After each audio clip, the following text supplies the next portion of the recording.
What's up, everybody? Welcome back to another episode of the Crash Course Metal Show. I am your host, Krash, and today we're going to be doing a review of Def Leppard's new album, Diamond Star Halos. Okay, so, I was kind of put off guard here. I didn't realize this album was coming out as soon as it was. Like, I only heard about it maybe a couple weeks ago at the most. And then I seen a couple days ago that they released a single, Fire It Up. And I thoroughly enjoyed that single and the music video as well. And I thought, you know what, I'm gonna have to go out and buy this on the first day. And then that's what I did. And I gotta say, right from the start, not disappointed, not disappointed. But we will get into that, as we go along here. So, but first I'll just show you here. This is the booklet. I got it.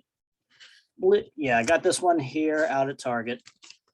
And just the basic, CD, nothing, not the special version or whatever the different versions there are. They had a couple different ones and I just got the base one. That's all you need. So that's back there, group shot. And yeah, here it's just it's not a jewel case, it's just kind of like a gatefold type deal. So, and the CD is right there. But yeah, definitely guys, we'll jump in here and talk about the album. So first off, I'm gonna, obviously came out this year, just last week, and you got all the regular players here. Definitely, let's see here. We got Vivian Campbell, Joe Elliott, Phil Collins, Rick Allen, Rick Savage, all the regular guys since the last 20, 30 years, really. And but I wanted to mention Vivian here, reminded me, Sleaze Rocks put out an article. And I wanted to share that here with you guys just real quick, just basic, just summing it up right away. It was saying about how Vivian didn't write any of the Def Leppard material on this, and he was kind of saying like he wasn't prepared, and I just thought that was kind of odd. Like, was this album just kind of like on the fast track just to get it out? Since they halted the tour, the stadium tour with Poison and Joan Jett and such. And I didn't know if did they not contact him to say, hey, we're doing an album, or he just didn't have anything? Was he working on solo stuff? I just thought that was kind of odd. And if anyone has any more information on that, you can drop a comment, leave a comment, let me know if you heard anything else on that, or is that just kind of like just news just to get news out, that kind of deal. So, but as far as the album here, guys, itself, very good. It is everyone sounds good. There's nothing wrong with like the production or anything like that. I have no complaints on that side of things. But is it how good is that? That's what everyone wants to know. Are they back? Is Def Leppard back? I'll say we'll get into more detail here once we jump into the songs here, but I'll say yes and no at the same time. So, and then I will explain as we move along here in this video. So, all right, guys. So we'll just jump right in here. The first track, and the first track is "Take What You Want," and it has like a little bit of a 15-second intro type deal, like kind of mid-tempo to slower, and then it just jumps right into the song. And I have to say, very good opening track. No complaints. Everyone sounds really good. It was what you wanted to hear from Def Leppard. You wanted to hear that sound, like their classic sound. It's their classic type of chorus as well. You just feel like they're doing things that Def Leppard does, the classic Def Leppard, if you will, So track number one, good jam, play. I'll just say this: first three tracks, it might not get any better than that for Def Leppard the past 25 years, maybe. And I'll mention later in the video some of the comparisons, but now probably my personal favorite track is number 2, Kick. It just feels like something off of Adrenalize, like Heaven Is, like the song Heaven Is, and Make Love Like a Man. It just kind of has that vibe to it. I like the catchy beat, and even the song lyrics are really catchy and memorable. I think this is like Def Leppard's wheelhouse right here. The first 3 tracks for sure, but definitely Kick here. The song, good solo. I don't think I don't think I can complain too much about the solo in here on this album. I think pretty much every song has a decent solo, some obviously better than others, but I think every song does have a solo at least, so that's a big plus for me. But yeah, definitely Kick is probably, like I said, probably my favorite, just catchy song, just some off Adrenalize. And I think, I'll say that a couple times, like I do get an Adrenalize feel here. I know a couple people don't like Adrenalize, but I don't see what the problem is. Obviously, Steve Clark, died, and he wasn't really in the making of that album. He did have a couple writing credits, I believe, and such, but nothing like it. He usually did a lot for him at the previous album before Adrenalize, and and I think that might be why people don't like Adrenalize so much, is because his fingerprints really aren't on it. And but in my opinion, I like Adrenalize. I think it's still Def Leppard, it's still really good. But so yeah, moving on here, Kick, really good. Number 2 track, and then moving on to the single that we did a reaction to, Fire It Up. And that is the latest single, just came out last week or so. Very good song, very catchy again. Catchy chorus, another sing along type song. Good solo too. I mean, there is that little break right before the solo, and like somewhat the chorus, and when I first did the reaction to the song, I was like, oh, this might not get a solo, but then it eventually got in there, and couldn't be happier if it fit right in. But yeah, guys, if you haven't heard Fire It Up yet, I would say check it out, right behind Kick.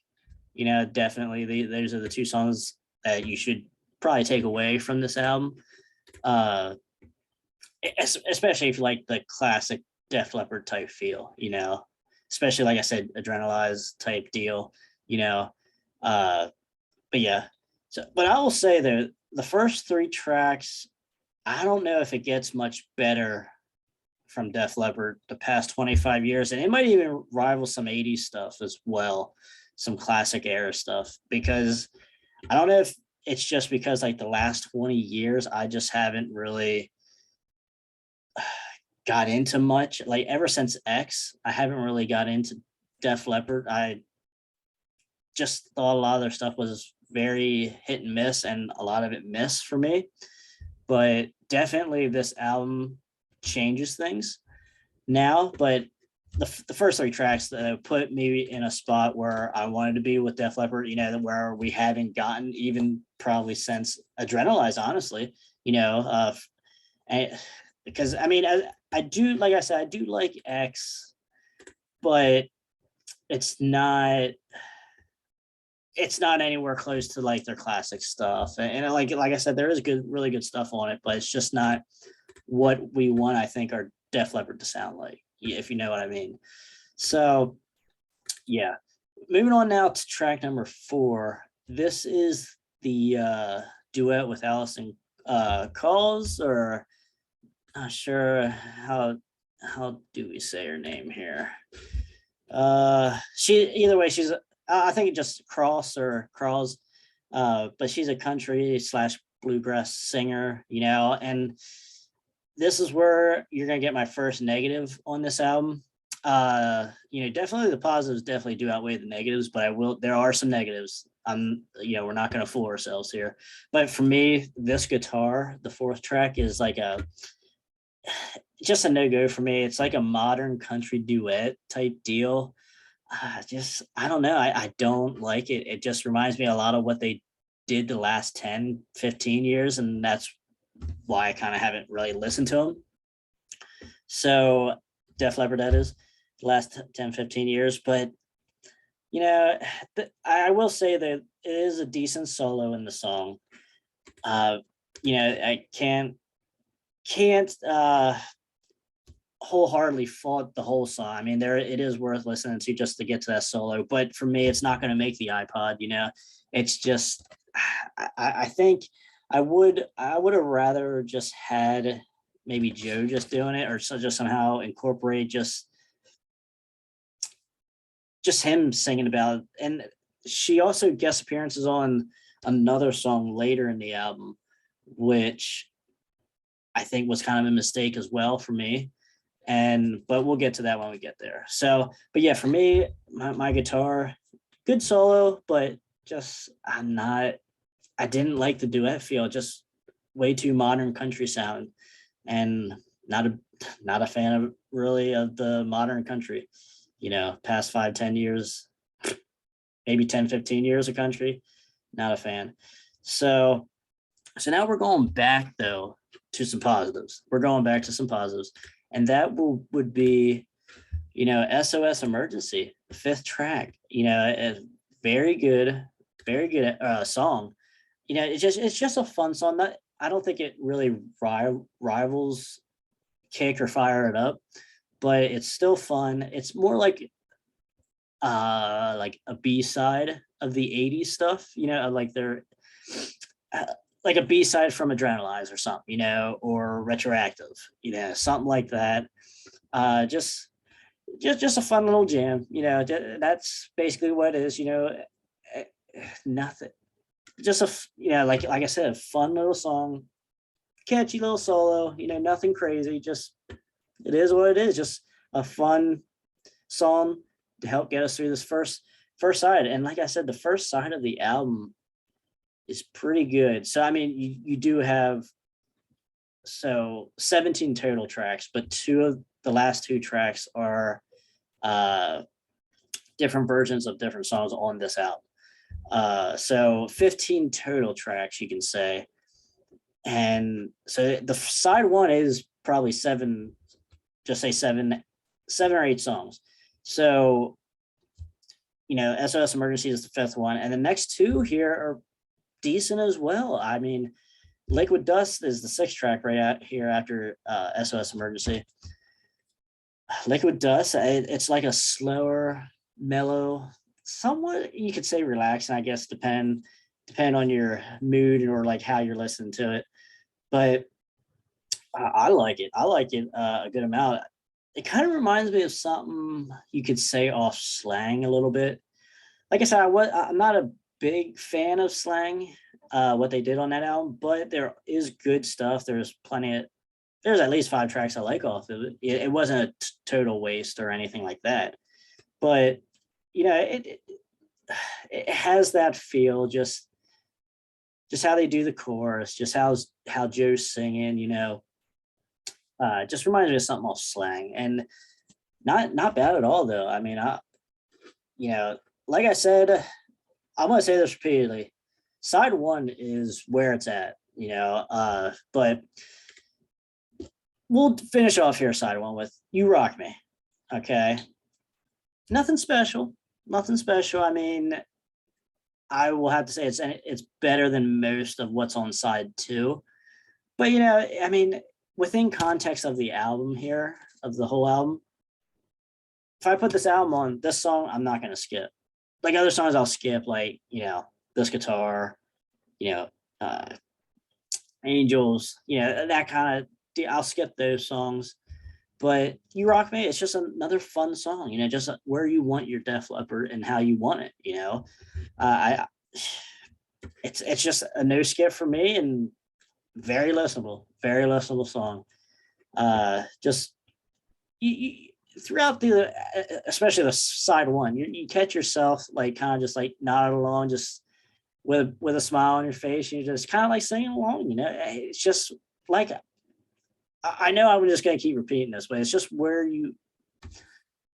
I think how a lot of people want their Def Leppard, and I think just based on side one, this album is a success, So now we're gonna turn the page a little bit. We're gonna kind of get a little negative here. Let's just pump the brakes and let me explain myself here. So side two, you got track number 8, Goodbye for Good This Time. Yeah, it just doesn't really go anywhere for me. Kind of boring, I don't know. It didn't work for me. And which is, I was going to kind of save this for the end review, but I'll say it here now with this ballad as well, since we did somewhat 2 ballads already here. This guitar and I wouldn't consider Liquid Dust a ballad, but Goodbye for Good This Time. Just Def Leppard has one of the best ballad catalogs, I would say. When Love and Hate Collide, Love and Affection, Love Bites isn't my favorite, but they have at least 6, 7 that I can name off right now that's really, really good and top tier ballads. And I always like to go for that to Def Leppard for a good ballad, But on this album, there's only like one good ballad out of at least 3. And that I was a little disappointed in that for as far as the album. But I mean, that's one of the few negatives I have of this album. But so for me, the song just kind of didn't go anywhere. So and I hold Def Leppard standards high for their ballads. So Goodbye for Good This Time is just not going to cut it. So we will quickly move on here to track number 9. All We Need. It's just okay. In the context of the album, again, I might not skip it, but it's certainly not going to make the iPod cut. So just another one of those, just kind of like there. It's listenable, but yeah. And the same thing here with track number 10 as well. It's like they hit this little snag where it's like there's songs that they just kind of like put on from or that they didn't use the last 10 years, and are just like, we'll just put it here on the back half of the album just to get it out there, So Open Your Eyes, like there was like the many times I did listen to this album, like at this part, like this song here, I just kind of like a quarter of the way through, I just kind of like forget I'm listening to this album or this song, and I just kind of get sidetracked with something else. And I'm like, oh, this next song's on already. Okay, so I don't remember track number 10, which is Open Your Eyes. So just another one that's just not going to make the iPod cut. So, and then I come back to this album when I hear the next song, which is good, A Kiss That Rocks. It could easily fit on side one as very listenable, very good, just a solid overall jam, catchy, I guess you could say the lyrics are kind of shallow, or it's just a fun song. It definitely brings you back into what the side one was and what this album started out as, fun Def Leppard type feel, so yeah, definitely Kiss That Rocks brings you back into side 2. So that's good. But now we're going back to track number 12, Angels, which is another slower ballad. Another one that I can't get into. I don't know what it is. And like I said, I love Def Leppard ballads, but I gave these all a shot, like plenty of shots. And I just could not get into a couple of these ballads. And I just, like I said, a little disappointed in the ballads on this album, but Yeah, they gave us definitely plenty of stuff, throughout the rest of this album to be happy about. So, I'll let it slide. I'll let it slide. A couple ballads, not too good. So, whatever. It is what it is. So, all right, moving on to track number 13. So you do get like a couple slower ballad type deals here, uh, which is Lifeless, track number 13. To me, it's the best ballad on the album, hands down, no question. Very good. It even has that like 80s to 90s style ballad, like When Love and Hate Collide, a little bit, something like that, or Two Steps Behind You, something like that, but very good. I catch myself wanting to re-listen to it, at the same time while I'm listening to the album. So put it on repeat. But now for on the album here, track 13, it has Alison Krauss again, the country bluegrass singer, that was on the duet with This Guitar, track number 4. And she's not really in it too much. She does, I think, more like backing vocals, but I don't know, it's something weird with that. I would much prefer to take track 17, I believe, yeah. Joe's version, where it's only Joe and the guys, singing. But I don't know, something with her and the backing vocals. I don't know, I just didn't care for it as much. I thought when I first listened to it, I was like, oh, this song has potential. I'll have to, kind of listen to it a few times, get used to it and such. But then when I listened to Joe's version, I liked it a lot better. So, take that for what it is, but we get 2 versions of it, which is cool. So that's cool. So yeah, so like I said, best ballad on the album, probably best ballad that I've heard from them in a while. I don't know if I would go as far as X being like the last good ballad that we got from them, but certainly in a while. So okay, so that's track number 13. Moving on to the last two tracks of the album, which aren't like revisions, different versions of a track already on the album. So your track number 14, Unbreakable. Just another okay song.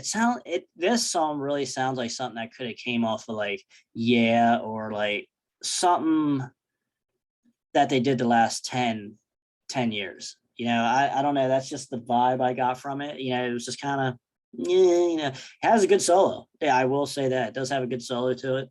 But, just okay for me. It probably won't make the cut again for the iPod.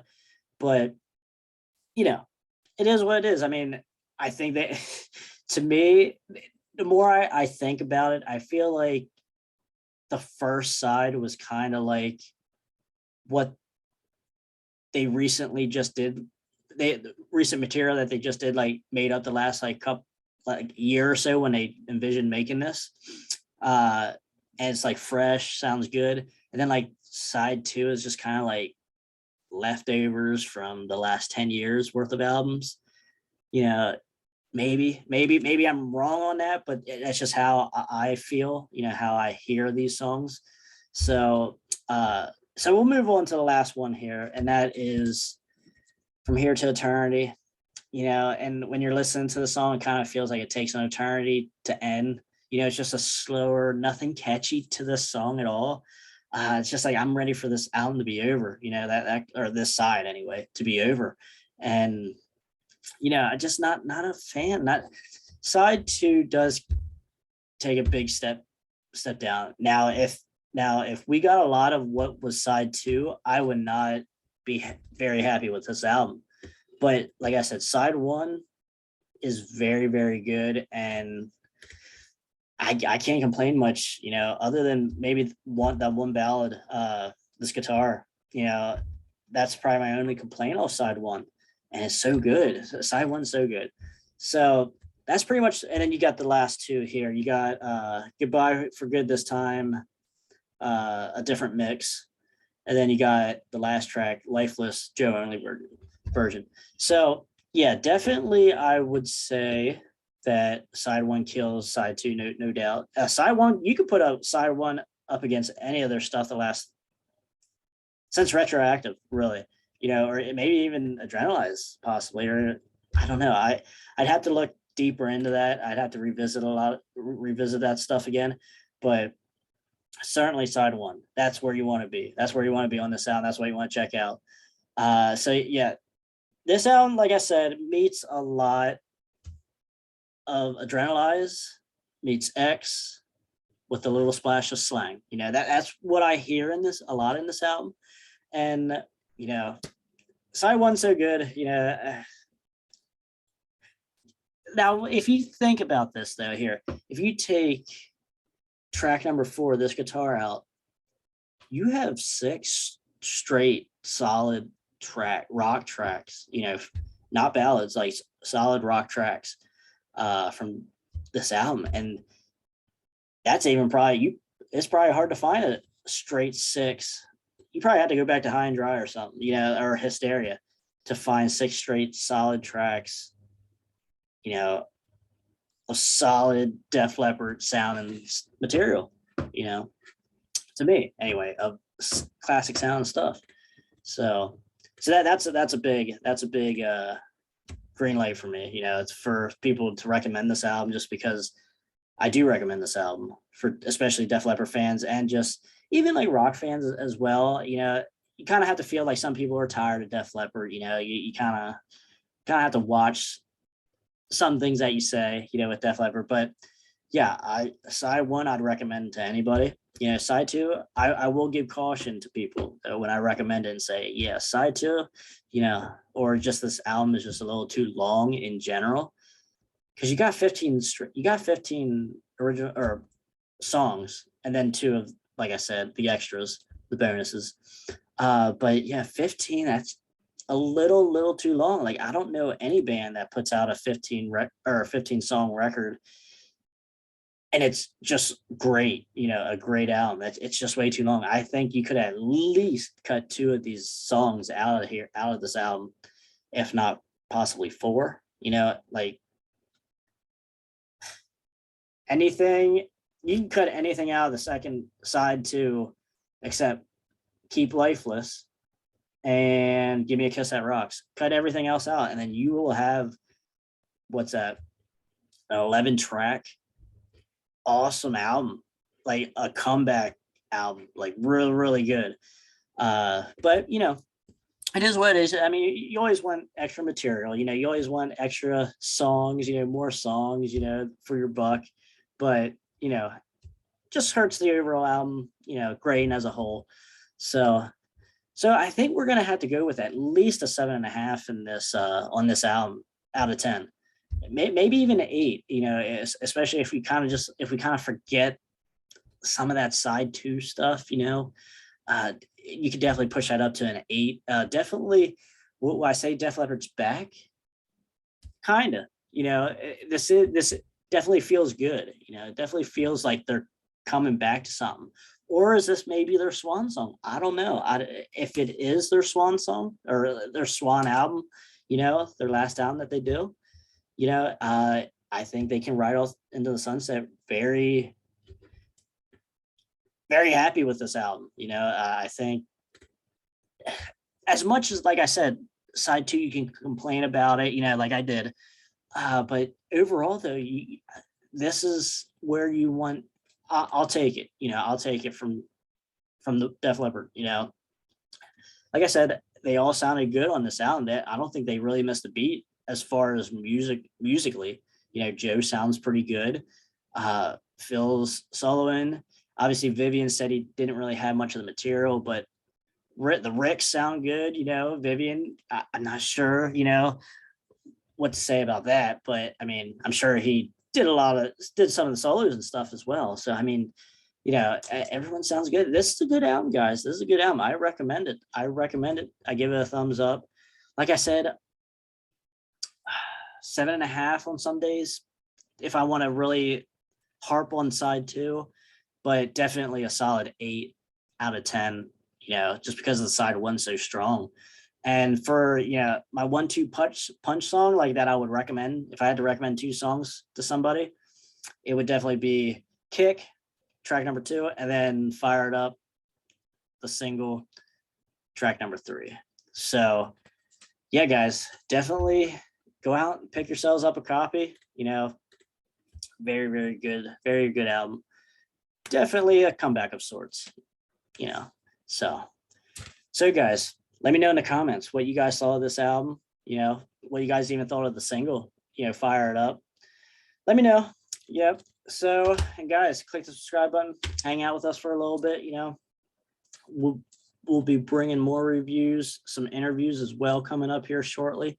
So that's pretty much all I got for you guys. 7.5, Def Leppard, Diamond Star Halos. Go and check it out. All right, guys. Catch you later.